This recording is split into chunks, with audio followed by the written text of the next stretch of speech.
Hi guys, welcome to another episode of Diablo 3. My name is Wilfred. So as you start the season journey, more often than not, you don't have the gear or items that you need for your build. And you try to farm, you try to craft, just not having it yet because your luck is not so good so far. So you end up making do with what you have. And I find it rather fun as well because it kind of forces you to do something rather different with the constraint you have. And this is where I have today. Now I'd like to share with you what I've got, which is a little bit of mixed bag between the Arachyr as well as the Soul Harvest kind of set that I'm mixing. Now, this season is Arachyr, so naturally Firebat build is one of the most popular one for those who are playing the season. But Soul Harvester perhaps is one of the best, most powerful sets that we have for Witch Doctor today. And since I don't have the supporting gear for my Arachyr, so why not transit into Soul Harvest? And this is where I am today. I would like to share with you the so-called the build that I have to use in order to meet all the constraints or requirement that I have. Now the Arachyr is a nice set, but since I don't use Firebat, or at least I don't have all those nice gear to reduce the mana cost of Firebat, increase the power of Firebat, and blah blah blah, and I end up like not having fun with Firebat. So I take 3 items, I got 4 set bonus. Then I use the Jade Harvester as well, because anyhow I use Haunt, I use Soul Harvest, so why not just like make them more powerful? And that's why I am. So as I get more items from with Jade Harvester, then I will just phase out the Arachyr to see how we do in this season. The other gear wise, I do have this Veil Hive that give my Locust Swarm the Pestilent rune that free me up option to do other things as well with the rune. Now I don't have any other weapon that's better than this one, so I just use what I have today. It's not a bad one, it's just that Grasp of the Dead is not really that great of a power, but it kind of like make you interact with the screen a little bit more, because Grasp of the Dead itself, it works something like the thing that come off from the ground if you play World of Warcraft is like a Death Knight kind of thing. But then they have Rain on the Corpse, which is physical damage 3 seconds over time kind of thing. Then couple that with Desperate Grasp, which is like reduce the Grasp of the Dead cooldown from 8 seconds to 4 seconds, and become a rather interesting combination, because with my passive I'm able to kind of like reduce some of this like cooldown of the power itself, Grasp of Dead. So yeah, you can see that it goes something like that. You can see a lot of like hands and whatnot. So that's I can do it every 4 seconds. So that is kind of nice. Then because of the Arachyr, I used the Toad, which kind of healed me, and the that is basically what I have. Nothing really memorable, the rest of it. I've got a nice amulet, by the way. All the right kind of affixes is, and with the Creeping Death passive free me up option to do one extra passive as well. And the I've got Soul Harvest will reduce my damage I have. So now I got 5 stat, it's 30% reduction, not too bad. I've got this guy that will summon small little minion, 15 of them, to help me fight stuff. I don't know how effective they are, but I think they will do for now. for now. Then I have the Oculus Rain, not that wonderful conversion of elements. So whenever I hit a certain cycle, then it becomes more powerful. And yep, that is really what I have. I've Haunt and then I've got the Locust. Then yeah, Grasp of the Dead, Hacks, Soul Harvest, the usual stuff. So this is what I have. And the Kanai Cube wise, I've got the Wormwood. Wormwood is kind of nice because it free me up the number of clicks I have, because then I can focus on clicking on the Haunt instead of the Locust. But I can spread out. I can do it once a while, but because there's whoever near me will get my Locust anyway, so it's kind of nice to it's kind of like lazy kind of build. Besides, that's the best I have today.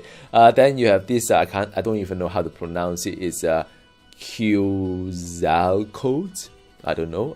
Then yeah, it buffed the Locust and the Haunt. And last but not the least, the Ring of Emptiness. Of course, you know, if you have Haunt and Locust on the same enemy, then you know, then you 300% increased damage. So that's part one of the video. Second part is really about the the run itself. I hope you enjoy this rather unusual build. Not to recommend, but just to give you a progress update of where I am in season 16. All right.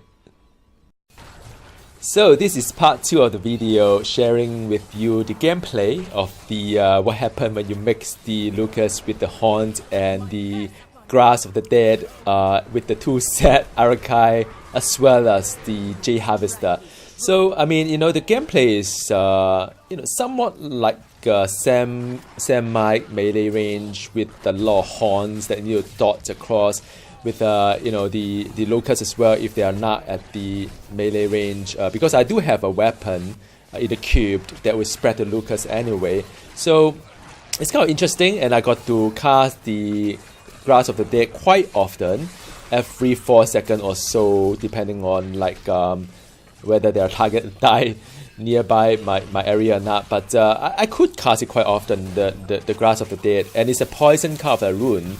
So yeah, I mean, every 4 seconds I can do that, and then plus the extra rune that there is 3 seconds worth of physical damage as I cast it, Grass of the Dead. So I was kind of hoping that it would turn out right.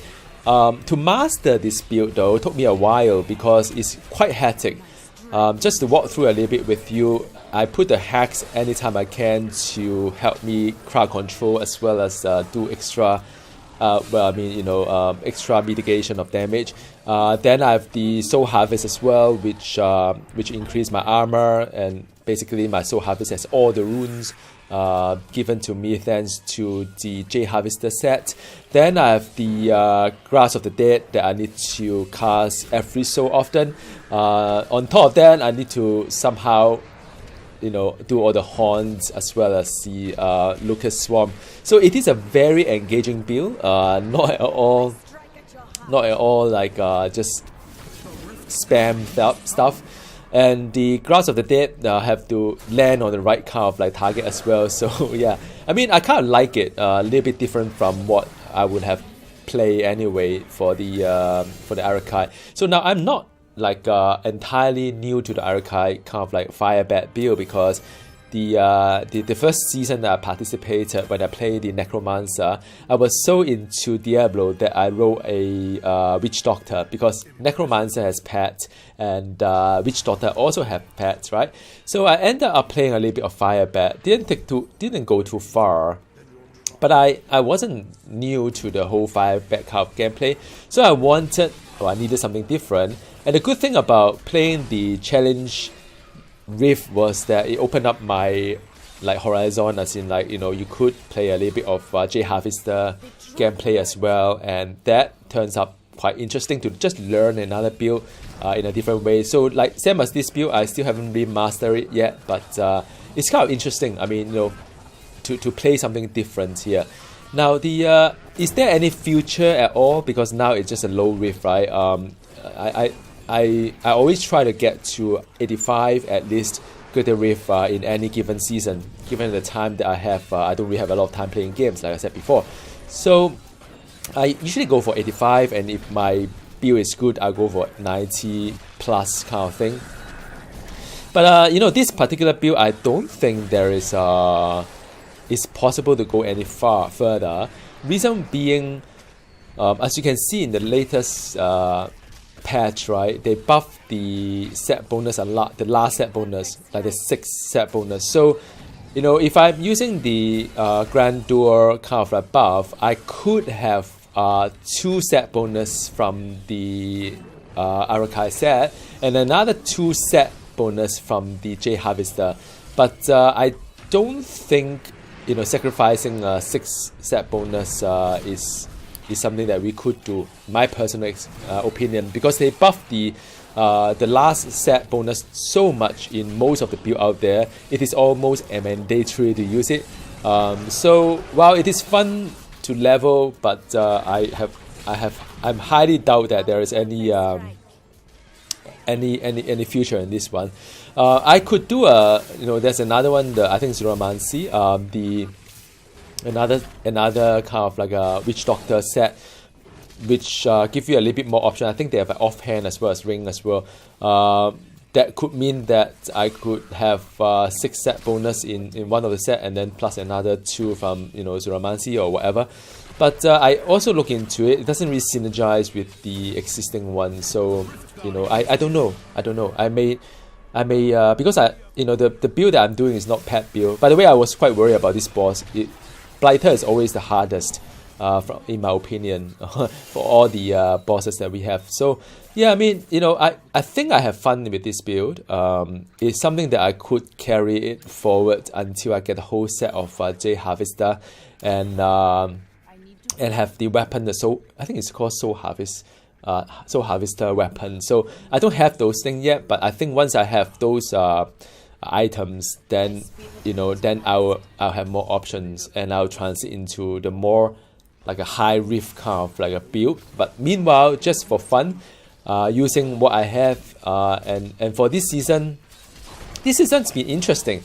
I have not really been lucky so far. Some of the season I'm lucky, some of the season I'm not. But this is one of those season that I don't really have the stuff that I really want soon, and I've been still farming for it. So I don't know. We'll see how the whole thing goes. But I'm definitely very keen to try out something that is different from the Arachyr Firebat build, which I've already played a little bit.